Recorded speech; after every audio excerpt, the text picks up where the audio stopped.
panunuluyan. Ang panunuluyan naman, class, ito yung paglalakbay, no? Kwento ng paglalakbay ni na Maria at Jose patungo sa pasungan sa Belen, no? Sa Jerusalem, para ipanganak si Panginoong Hesukristo. So, ito yung paghahanap nila na matutuluyan sa panganganak niya kay Panginoong Hesukristo. Okay, ang Bulaklak naman ay kung dito sa dito sa Bohol ay mayroon tayong Santa Cruzan, sa ibang parte ng Pilipinas hindi Santa Cruzan ang kanilang tawag. So tawag sa kanila ay Bulaklakan. No, ang Bulaklakan ay kung ang Santa Cruzan ay nagtatapos sa simbahan, no, posisyon pa na nagtatapos sa simbahan, ang Bulaklakan naman ay nagtatapos sa kasiyahan sa bahay ng Hermana Mayor. No, so hindi sa simbahan kundi sa bahay ng Hermana Mayor. No. So, hindi siya present dito sa atin, sa Bohol. Sa ibang lugar, parte ng Pilipinas, meron siya. Bicol ba yon? Yung mayroong Bulaklakan. Tibag naman ay ang paghahanap ni Reyna Elena at Prinsipe Constantino. So, si Prinsipe Constantino ay anak ni Reyna Elena. Kaya tuwing Santa Cruzan, may bitbit si Reyna Elena na krus at ang kanyang partner palagi ay si Prinsipe Constantino. No? So, yun yung nangyayari sa Santa Cruzan at tinatawag siyang tibag, no? Yung paghahanap, iba yung tibag class ha sa Santa Cruzan. So ang tibag ay mainly nakafocus kay Reyna Elena at Prinsipe Constantino. Tapos yung Santa Cruzan naman ay paradahan ng mga reyna, no? Nandan si Reyna Justicia, si Reyna Cleofe, iba-ibang reyna na mayroong role sa kay Panginoong Hesukristo, no? So, dito sa tibag, iba naman siya. So, dito, hindi ko alam kung may tibag ba dito pero dito sa Maribohok, sa simbahan namin, wala kaming tinatawag na tibag. So, diretso Santa Cruzan siya. Tapos, sa lubong naman ay ang Easter Sunday. So, ito yung pinaka-paborito ko, no? Talagang nagsisimba ako ng alas 12 ng gabi para mapanood ang salubong. Dahil dito sa amin, kung hindi nyo na itatanong, so maganda yung mas maganda yung salubong nila dito. Yung parang may anghel mula sa kampanaryo ng simbahan na isasakay sa isang zipline patungo sa kay Birhen Maria. No? So, siya yung magre-remove ng kanyang panakip sa kanyang mukha, no? Ibig sabihin noon ay nakamtan na ang muling pagkabuhay ni Panginoong Hesukristo. So, yun yung tinatawag na Easter Sunday. Okay, kasunod, kung sa mga Ingles, dahil wala namang Easter Sunday dun sa Pilipinas, so salubong yung tawag sa atin. So, kung sa iba, naghahanap sila ng Easter egg, ito yung ginagawa natin. Kasunod na panahon ay ang panahon ng Amerikano, no? So, sa panahong ito, mayroong batas na tinatawag na binagbabawal ang mga dula na napapatungkol sa mga kalupitan, tungkol sa mga pananakop ng mga Amerikano, tungkol sa mga paghahangad ng mga Pilipino ng kalayaan. So, pinagbabawal nila yon. Kaya mayroong tinatawag na batas sedisyon dahil kapag lumabag ka sa batas na iyon, kapag ginawa mo ang mga pinagbabawal, ay hahatulan ka ng kamatayan. So, sa panahon ng Amerikano ay umiira ang mga tema ng nasyonalismo, pagmamahal sa bayan, pinamahal na lang nila ang bayan, hindi na lang sila naghahangad ng kalayaan. Sa panahon ding ito, lumaganap ang mga panitikan na napapatungkol sa romanticismo. So, yun yung naging focus sa panahon ng ito na mga panitikan. Okay, so isang halimbawa ng dula sa panahong ito ay isang mga halimbawa ng anyo ng panitikan ay ang Zarzuela. So sino sa inyo ang nakakaalam kung sino ang ama ng Zarzuelang Tagalog? So paki-comment dyan sa comment section below kung sino siya, no? So dito sa Zarzuela, isang kilalang dula ay ang dula na isinulat ni Severino Reyes na kung tawagin ay Walang Sugat. So, meron kaming video dyan. Napakaganda niya. Napakaganda ng... Hindi yung video, yung storya. Hindi yung video. Huwag nyo nang panoorin dahil makikita nyo yung actingan ko. No? Huwag nyo nang panoorin. So, yung Zarzuela ay napakaganda ng storya. No? Walang Sugat. Napakaganda ng kanyang storya. At sa Zarzuela din ay mayroong mga tugmaan. No? Mayroong mga tugmaan ang bawat salita, no, na sinasabi, binibigkas ng mga ng linyahan ng dula. Tapos, dito din nabuoan dula na makabagong panahon, dulang pantanghal na may iba't ibang tema. So, hindi lang siya tema na napapatungkol sa Kristyanismo, overall Kristyanismo. Dito ay, di ba, sa panahon ng Kastila ay focus nila yung mga about sa mga pagpapalaganap ng Kristyanismo. So, dito sa panahon ng Amerikano ay pwede na yung iba-ibang tema. No, maaari ka na, malaya ka na gumamit ng iba't ibang tema, basta ay hindi ka pwedeng lumabag sa pinagbabawal sa batas sedisyon. Okay, naintindihan? At present din dito ang dulang musikal. Ibig sabihin ay yung mga musical play. So, present na siya dito. Kasunod na panahon ay ang panahon ng Hapon. So, sa panahong ito, bumagsak ang dulang seryoso at tinangkilik ang pelikula ng Amerikano na katatawanan, awit at sayaw. So, uso na dito yung mga comedy, no? So, mas talaga namang mas mapapamahal ang mga tao sa mga comedy show.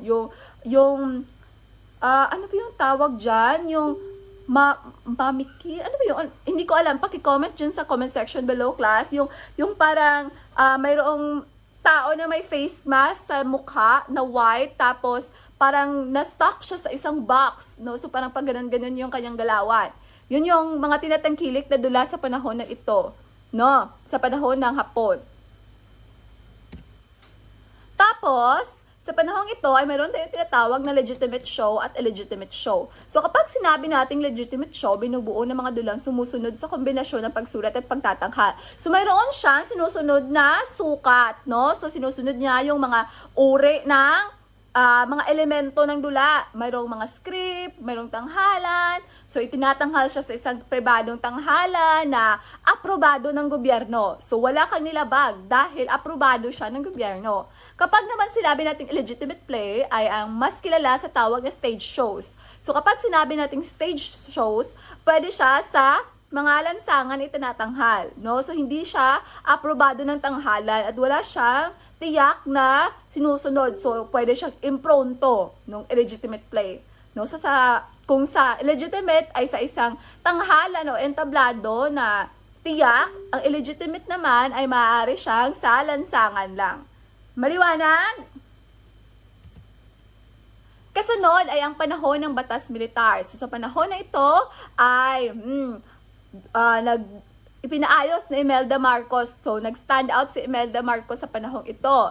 Ipinaayos niya ang tanghala na gaya ng Metropolitan Theater. No? Tapos, nagpatuloy rin ang paggawad ng parangal sa mga dulang maiisahing yugto at ito ang nakapagdadagdag upang mapasigla ang dula sa panahong ito. So, dahil binibigyan na ng mga parangal, ay mas naging motivated yung mga manunulat na magsulat ng dula, no? Kaya naman ay mas na-emphasize ang mga dula sa panahong ito sa batas militar.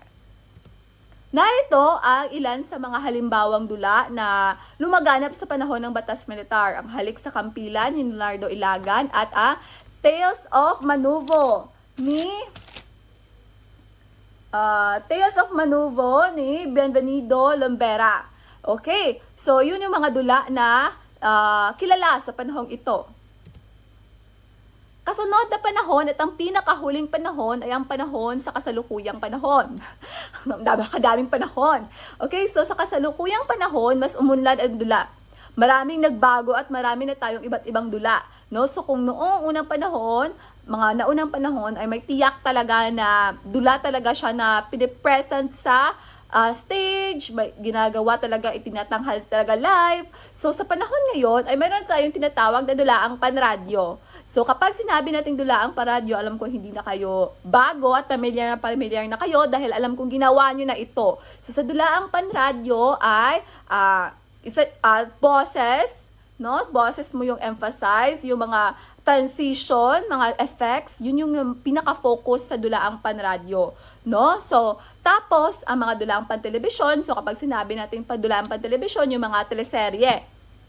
At ang dulang pampelikula naman ay yung mga pelikula. So, yung mga teleserye ay nagaganap siya na mayroong serye-serye, no? So, in a span of how many months siyang ginagawa, no? Napapanood. Tapos, ang pelikula naman ay napapanood mo lang ng mga 2 oras o 1 oras lang mahigit. no, yung mga pelikula. Sa panahong ito, ang mga dula ay tinatanghal sa mas malaking entablado at aktwal na napapanood ng tao. So, hindi lang siya sa entablado na napapanood, maging sa mass media o yung mga telebisyon, mga YouTube, mga Facebook, gayon na. Ganyan nakalaganap ang dula sa kasalukuyang panahon. Maaari mo na siyang i-video at hindi mo na siya kailangang i-record, tanghal live, no?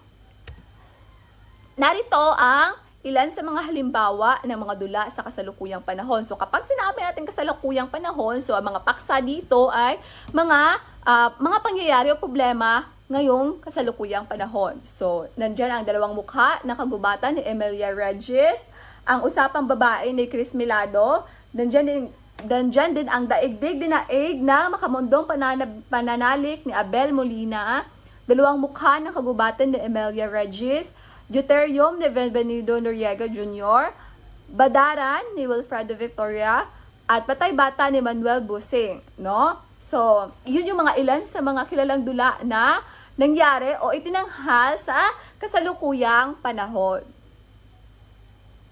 May mga katanungan pa ba kayo, class, sa ating talakayan? Paki-comment lang sa comment section below at i-address natin yan sa susunod nating tagpo, no? Ngayon ay mayroon akong isang katanungan at ipaki-comment sa ating comment section ng inyong mga kasagutan at recorded ang mga puntos ninyo. So, gaano kahalaga bang malaman natin ang dula gayong hindi naman na ito gaano nakikita sa kasalukuyan dahil tayo ay nanonood naman na sa telebisyon.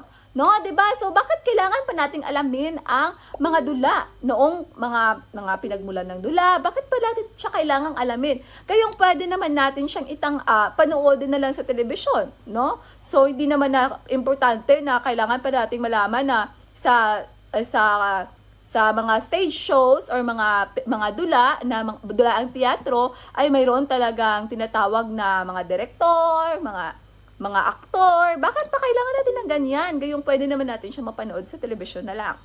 Na walang nang kahirap-hirap. Okay, so paki-comment kung ano ang inyong mga sagot.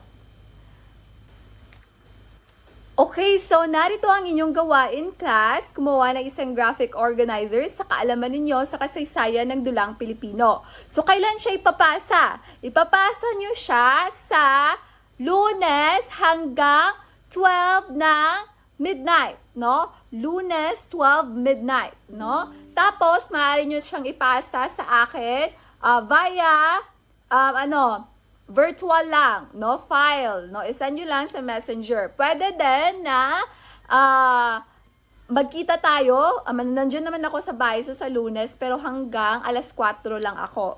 So, maaari nyo siyang ipasa ng hindi virtual at maaari din siyang virtual. Okay? So, maliwanag lang ba? Narito ang criteria, kalinisan ng gawa, 10 puntos, maagang pagpasa, 10 puntos, silalaman, 30 puntos, sabay kabuuang, 50 puntos. So, narito ang ating criteria. Kasunod ay ang takdang aralin. So, magsaliksik at magbasa ng isang kilalang dula. So, simple lang, magsaliksik at magbasa ng isang kilalang dula. At doon lang, nagtatapos ang ating online virtual recorded class discussion. Maraming salamat, BSED Filipino 31 at 32. Please like and subscribe. Nervous. Okay, bye-bye. Paalam, class.